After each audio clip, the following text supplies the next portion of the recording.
পাকিস্তানের পিএসএল এ নাহিদ রানা ঝড় তুলে দিয়েছে ভাই, রীতিমতো আগুন ধরিয়ে দিয়েছে।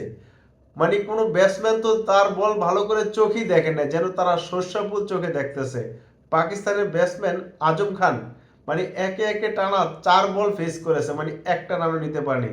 যেভাবে ইচ্ছা খেলতে চাইছে কিন্তু খেলতে পারেনি, ব্যাটে বলই কানেক্ট করতে পারেনি।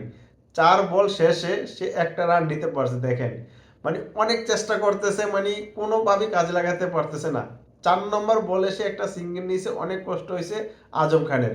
মানে একবার চিন্তা করা যায়, নাহিদ রানা যতটা বল করেছে প্রায় 144 পাওয়ার বোলিং করেছে।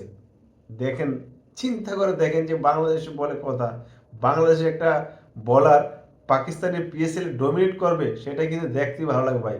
এই যে বলতেছি এটাও কিন্তু ভালো লাগতেছে। সে 3 ওভার বোলিং করে মাত্র 6 রান দিয়ে 3টা উইকেট, একবার চিন্তা করা যায়।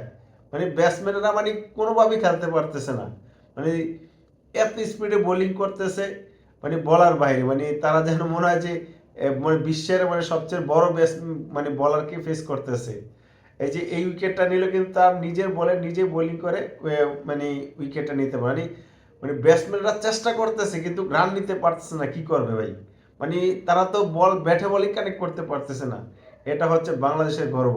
যদি এই নাহিদ রানাকে ভালোভাবে পরিচর্যা করা হয় তাহলে কিন্তু ভালো রেজাল্ট আমরা পেতে পারি। মানে একটা ভালো কি পেসার পাইতে পারি, যে পেসারের যে ঘাটতি রয়েছে, এত গতিতে বোলিং করা মনে হয় আমি মনে করি বাংলাদেশের সেরা এটাই নাহিদ রানা। দেখেন প্রতিটা বল করতেছে পরে 144-50-এর মানে গতিতে বোলিং করতেছে, চিন্তা করা যায়। মানে সে 3 ওভার বোলিং করে একটা মাত্র বাউন্ডারি কনসেপ্ট করেছে, আর সবগুলা ডট বল, মানে 2টা সিঙ্গেল নিছে, আর সবগুলা ডট বল হয়েছে। মানে 18 বলের মধ্যে মানে চিন্তা করা যায়, দেখছেন 18 বলে 3টা উইকেট নিছে এবং 6 রান দিছে। একটা ওভারে কিন্তু 2টা মানে উইকেট নিছে। মানে 3 নম্বর ওভারে এসে 2টা উইকেট নিয়ে খেলা কিন্তু একেবারে শেষ করে দিছে। প্রতিটা বল মানে কতটা স্পিডে করতেছে, মানে সঠিক জায়গায় সঠিক লেন্থে রেখে, মানে ব্যাটসম্যান কোন দিকে মুভ করতেছে সেটা চিন্তা করে কিন্তু সে বোলিং করছে, মানে এটা প্ল্যানিং।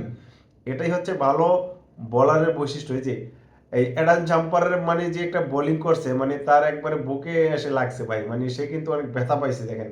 এই যে একবারে দেখছি মানে খাঁচাটা দিতে লাগছে ভাই। মানে সে চোখে মুখে মানে কিছুই দেখতে পারে না, মানে কি দেখ মানে সে চোখে কিছুই দেখে না, পরের বলটা কিন্তু সে মানে মারতে গেছে, এই যে উইকেট হারিয়ে ফেলছে, দেখছেন। এটাই মানে এটাই হলো টেকনিক, এটাই হচ্ছে বলার, এভাবে শিখতে হবে ভাই। ব্যাটাররা কিন্তু হাসতেছে, এই দেখলেন তো যে ব্যাটসম্যানটা মানে বল মানে ব্যাটে লাগাইতে পারতেছে না, সে কিন্তু মুসকি মুসকি হাসতেছে, মানে যে কি বোলিং করতে